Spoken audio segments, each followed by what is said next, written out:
இன்றைக்கி ஒரு சூப்பரான வீட்டில் செய்யக்கூடிய செய்முறையில் தந்தூரி சிக்கன் தான் செய்ய போகிறோம். அதுவும் எல் ஷேப் சிக்கன் வச்சு செய்ய போகிறோம்.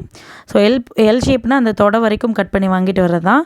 ஸோ அந்த மாதிரி கட் பண்ணி வாங்கிட்டு நல்லா கீரல் போட்டு வாங்கிட்டு வந்தாச்சு. நல்லா மஞ்சள் தூள் உப்பு போட்டு கழுவி தண்ணியெலாம் வடித்து ரெடி பண்ணி வச்சாச்சு.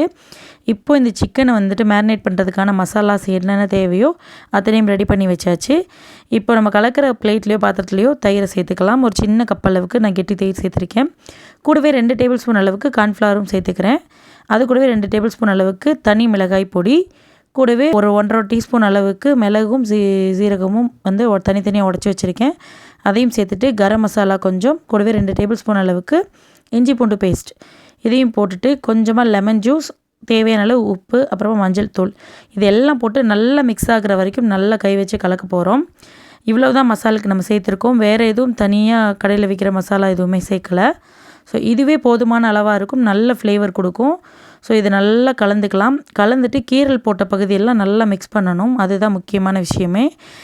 நல்லா ஆழமாக கீறி வச்சுக்கணும், அப்போ தான் நல்லா உள்ளே இறங்கும். ஸோ இந்த மசாலையும் நல்லா கலந்துட்டு உப்பு உரப்பு எல்லாமே நீங்கள் ஒரு தடவை லைட்டாக டேஸ்ட் பண்ணி பார்த்துக்கோங்க. எல்லாம் சரியாக இருக்குது அப்படின்னா கண்டிப்பாக நீங்கள் அப்படியே அப்ளை பண்ண ஆரம்பிச்சிடலாம். நல்லா எல்லா பக்கமும் அப்ளை பண்ணி ஒரு 2 ஹவருக்காவது நம்ம அப்படியே விட்டுறணும். நான் ஒரு 1 ஹவருக்கு வந்துட்டு இதை வந்து ஃப்ரிட்ஜில் செட் பண்ணிவிட்டு ஒரு 1 ஹவருக்கு நான் வெளியே செட் பண்ணிக்கிறேன். ஸோ அந்த மாதிரி செட் பண்ணி எடுத்துக்கிட்டோன்னா சூப்பராக இருக்கும். இப்போது எல்லாத்துலேயும் 1 பை 1 நம்ம போட்டுக்கலாம்.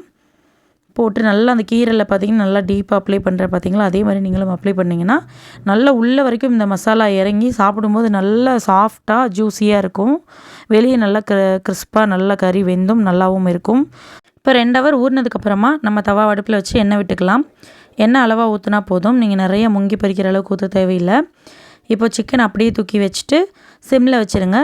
ஒரு 5 நிமிஷம் அப்படியே ஒன் சைடு வேகட்டும். 5 நிமிஷம் பத்துக்காவது நீங்கள் அதை டிஸ்டர்ப் பண்ண வேண்டாம், பெரட்டவோ நகர்த்தவோ வேண்டாம், அப்படியே இருக்கட்டும்.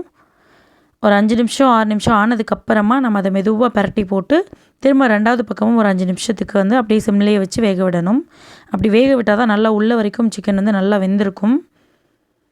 ஸோ பொறுமையாக பண்ணுங்கள். எனக்கு தவா சின்னதாக இருக்கனால கொஞ்சம் பெரட்ட கஷ்டமாக இருந்தது. நீங்கள் உங்களுக்கு எது வாட்டமாக இருக்குமோ அந்த மாதிரி தவாவில் போட்டு ஃப்ரை பண்ணுங்கள். 2 பக்கமும் அதே மாதிரி நல்லா கோல்டன் ப்ரௌனாக நல்லா வெந்து வந்துருச்சு அப்படின்னா அப்போதைக்கு நீங்கள் வந்துட்டு ஒரு பிளேட்டில் எடுத்து வச்சுட்டு உங்கள்கிட்ட வந்துட்டு சுடுறதுக்கான ஃபெசிலிட்டி இல்லை அப்படின்னா ஒரு சின்ன கிண்ணத்தில் வந்துட்டு கறியை சூடு பண்ணி வச்சுட்டு அதில் கொஞ்சம் பட்டர் போட்டு மூடி வச்சிட்டிங்கன்னா நல்லா ஸ்மோக்கி ஃப்ளேவர் கிடைக்கும். இல்லை உங்கள்கிட்ட இது மாதிரி ஸ்டாண்ட் இருக்குது அப்படின்னா என்ன மாதிரி இது மாதிரி சுட்டு நல்லா பொறுமையாக தீயோட ஹைட்லேயே வச்சு சுட்டுக்கோங்க. விறகடுப்பு இருந்தால் அதில் சுட்டுக்கோங்க, ரொம்ப சூப்பராக இருக்கும். கண்டிப்பாக நீங்களும் ட்ரை பண்ணி பார்த்துட்டு எப்படி இருந்துச்சுன்னு கமெண்ட் பண்ணுங்கள். வீடியோ பிடிச்சிருந்தால் லைக் பண்ணுங்கள், சேனலை சப்ஸ்கிரைப் பண்ணி சப்போர்ட் பண்ணுங்கள். நன்றி, பாய்.